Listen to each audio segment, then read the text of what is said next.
Previous chapters remain the same. The Underground Tour. It started as a simple guided tour of Paris's famous catacombs. I'd joined a small group led by Jean, a local guide who claimed to know secret passages tourists never see. His eyes lit up when he talked about the real catacombs, the unmapped tunnels where few dared to venture. The official route? It's nothing, he scoffed. I can show you something authentic. 5 of us agreed to his unofficial tour. Myself, a Canadian couple, and 2 Australian backpackers. We descended through a hidden entrance in an abandoned building, flashlights cutting through the darkness. The air grew thick and damp as we ventured deeper. Jean's stories grew darker as we walked, his voice echoing off the ancient walls. He spoke of people who'd vanished in these tunnels, their bodies never found. The catacombs, they have a way of keeping what they want, he said with an unsettling smile. 2 hours in, the Canadian couple started getting nervous. We should have reached our exit point, but Jean kept leading us deeper. Our flashlight beams revealed endless corridors branching in all directions, walls lined with centuries-old bones. Then Jean's flashlight flickered and died. In the chaos of everyone checking their lights, he vanished. Just gone. We heard his laugh echoing through the tunnels, bouncing off the walls until we couldn't tell where it was coming from. We spent 6 terrifying hours trying to find our way out, our remaining flashlights growing dimmer by the minute. When we finally emerged through a maintenance tunnel, the police were waiting. They'd never heard of a guide named John, and no official tours had been scheduled that day. To this day, I wonder who or what led us through those tunnels, and what would have happened if our lights had failed before we found our way out. Shivers, the mountain shrine. The hiking trail in rural Japan seemed perfectly safe, well-marked, popular with locals, leading to an ancient mountain shrine. The elderly woman at my guest house had warned me not to take it after sunset, but I'd dismissed her concerns. After all, I was an experienced hiker. The sun was still high when I started, giving me plenty of time. But halfway up, the weather changed dramatically. Thick fog rolled in, transforming the familiar trail markers into looming shadows. I checked my phone, no signal. That's when I heard the bells. They echoed through the mist, soft and rhythmic, coming from somewhere above. Then came the chanting. Ancient words in a voice that sounded neither male nor female, young nor old. Against my better judgment, I followed the sound. The trail led to a small clearing where stood a shrine unlike the one in my guidebook.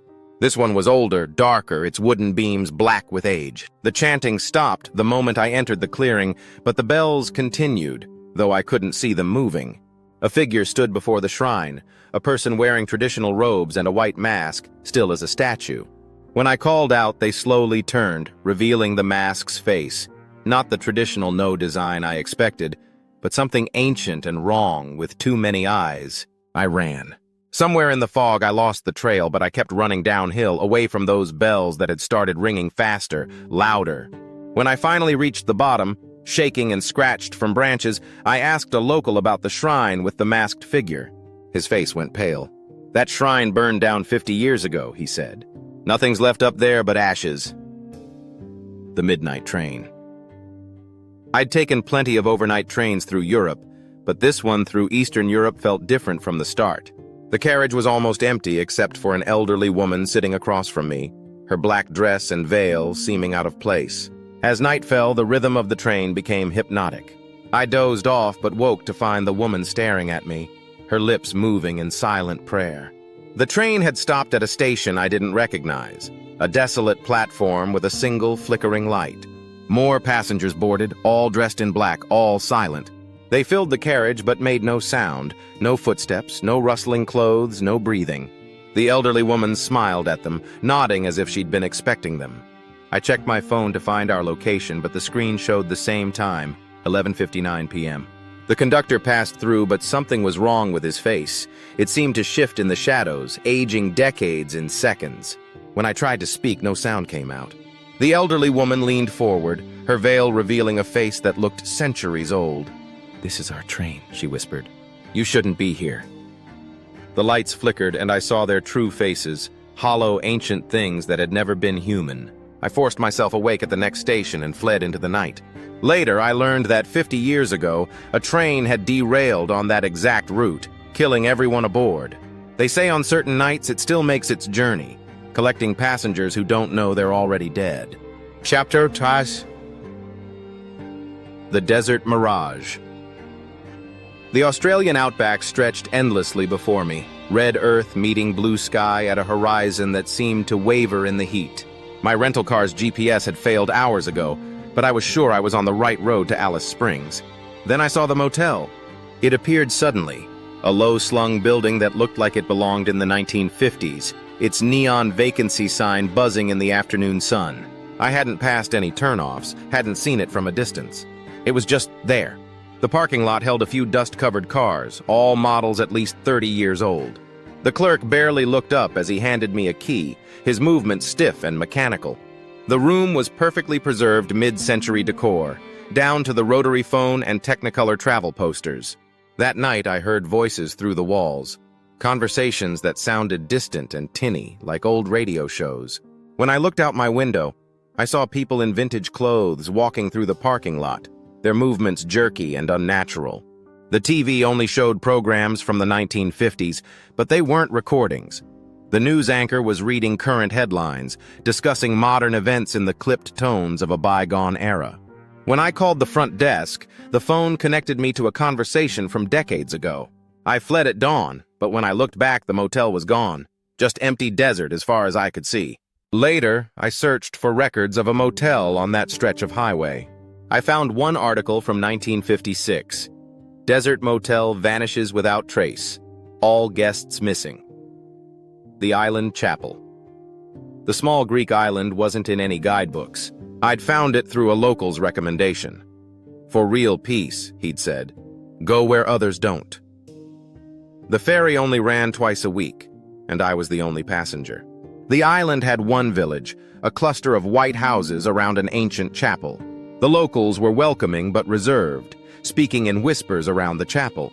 At sunset, they all disappeared indoors, doors locked, windows shuttered. That first night, I heard the singing.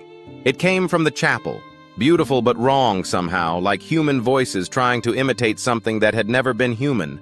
Against the villagers' warnings, I walked to the chapel. The doors were open, candles burning inside, but the building was empty. The singing continued, now seeming to come from beneath the floor. In the candlelight, I saw that the ancient stone walls were covered in carvings.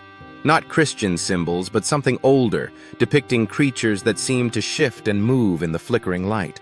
The floor suddenly felt soft under my feet, the stone becoming like water. As I sank, the singing grew louder, and I saw things moving in the darkness below, pale forms with too many limbs, reaching up with webbed hands. A villager pulled me out just in time, dragging me from the chapel. They sing for those they want, she explained later. The old ones in the sea. The chapel keeps them in most nights, but sometimes they find someone who listens too long to their song. The photography workshop. The exclusive photography workshop in Romania promised access to unique locations and authentic cultural experiences. Only 6 photographers were selected, and we were sworn to secrecy about the exact locations. Our guide, Victor, took us to abandoned mansions and forgotten villages. But as we ventured deeper into the countryside, something changed. The places became darker, the subjects more disturbing. Victor insisted on shooting at night, leading us through crumbling monasteries where the shadows seemed to move on their own. In one village, he arranged for us to photograph a local festival. The villagers wore masks that looked ancient and wrong, performing rituals that made my skin crawl. Through my lens, I saw things that couldn't be real, faces changing, bodies contorting in impossible ways. When I reviewed my photos later, they showed something different from what I remembered shooting. In every image, dark figures stood in the backgrounds, getting closer with each frame. In the last photo, one was standing right behind me, its face a void of darkness. Victor just smiled when I showed him. "You have the eye," he said. "They see that. They always choose one from each group." I left that night, but the others stayed. Later, I tried to find information about the workshop, about Victor, about any of it. Nothing existed. And my photos? All corrupted except for that last one, now showing an empty space where I had been standing. The night market. In a back alley of Bangkok, I found a night market that didn't appear on any map. The vendors sold strange things. Bottles of swirling mist, carved figurines that seemed to breathe, mirrors that showed different reflections depending on who looked into them. An old woman at one stall beckoned me over, showing me a small wooden box. "Very special," she said. "Shows you what you most desire." The price was ridiculous, just a few dollars for something so intricately carved. That night in my hotel room, I opened the box. At first, nothing happened. Then shadows began seeping from it, forming shapes on the walls, scenes from a life I recognized as mine, but different, better. I saw myself achieving everything I'd ever wanted, but each scene ended in darkness, in horror. My success became failure, love turned to loss, every dream corrupted into nightmare. I tried to close the box, but it wouldn't shut. The shadows kept coming, kept showing me these twisted versions of my deepest desires. I returned to the market the next night, desperate to return the box, but the alley was different. Just normal vendors selling tourist souvenirs. No one had heard of the old woman or her stall. The box sits in my closet now, sealed in concrete. But sometimes at night, I still see those shadows moving under the door. Chate. The Art Gallery. The Contemporary Art Gallery in Berlin was off the beaten path, occupying an old warehouse in a quiet industrial area. The exhibition was called Interactive Reflections, installations that supposedly responded to viewers' presence. At first, the pieces seemed normal enough. Mirrors that distorted reflections, video installations that tracked movement. But in the last room, I found something different. A massive frame containing what looked like liquid darkness. The placard called it The Observer and invited viewers to stand before it. As I did, the darkness began to ripple, forming into a reflection that wasn't quite right. My mirror image moved slightly out of sync, its expressions changing independently of mine. Then it started changing. Subtle things at first, a different hairstyle, different clothes. But soon the changes became more dramatic. I watched as my reflection aged decades in minutes, its eyes growing hollow, its smile becoming something inhuman. Other visitors entered the room, but they couldn't see what I saw. To them, the frame showed their own reflections, normal and unchanged. But my altered reflection remained, watching me with increasing hunger. That night, I began noticing changes in my own appearance. Small things that didn't match my memory. In reflective surfaces, I sometimes catch glimpses of that other face, waiting to complete the change it started. The poetry reading. I found the event listing on a local arts website in Prague, a late-night poetry reading in an underground venue. The location was a medieval cellar converted into a cultural space, all vaulted ceilings and flickering candles. The poet was an elderly man who read in Czech, his voice hypnotic even though I couldn't understand the words. But as he read, something strange happened. The words began making sense, not through translation, but through images that formed in my mind. These weren't normal poems. They told stories of ancient things that lived in the spaces between moments, of doors that opened into impossible places, of hungers that could never be satisfied. With each verse, the cellar grew colder, the shadows deeper. I noticed other listeners beginning to change, their faces becoming masks of rapture and horror. Some spoke in voices that weren't their own, reciting verses in languages that had been dead for millennia. When I tried to leave, I found the stairs had vanished. The poet smiled, his teeth too sharp, too numerous. "The performance is not over," he said in perfect English, "and once the words are in you, they must be spoken." It took 3 days for me to find my way out of those cellars, and sometimes I still wake up speaking those verses, drawing symbols I don't understand. Chapter The Last Room. The budget hotel in Venice was a maze of narrow corridors and uneven floors. My room was on the top floor, room 712, though I could have sworn the building wasn't 7 stories tall from the outside. The first night I heard sounds from above, footsteps, furniture moving, muffled voices. When I asked at reception, they insisted there was no 8th floor. But every night the sounds continued. One evening, returning to my room, I found the corridor had changed. The numbers on the doors went higher than 712, leading to a narrow staircase I hadn't seen before. At the top was a single door, room 820. Inside, the room was identical to mine, but everything was slightly wrong.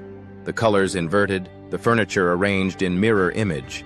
On the bed lay a book, open to a page that held a single sentence, written in my handwriting. "I shouldn't have come up here." The door slammed shut behind me. When I finally forced it open, the corridor outside had changed again. Now it stretched endlessly in both directions, lined with hundreds of doors, all numbered 812. They found me 3 days later, wandering the regular 7th floor. Room 812 doesn't exist in the hotel records, but sometimes late at night, guests in room 712 still hear footsteps above them, pacing, searching, trying to find the way back down. Each of these stories reminds us that travel isn't just about the places we go, but about the boundaries we cross. Between the known and unknown, the safe and dangerous, the real and unreal. Sometimes the greatest risks aren't in the warnings we're given, but in the mysteries we choose to pursue.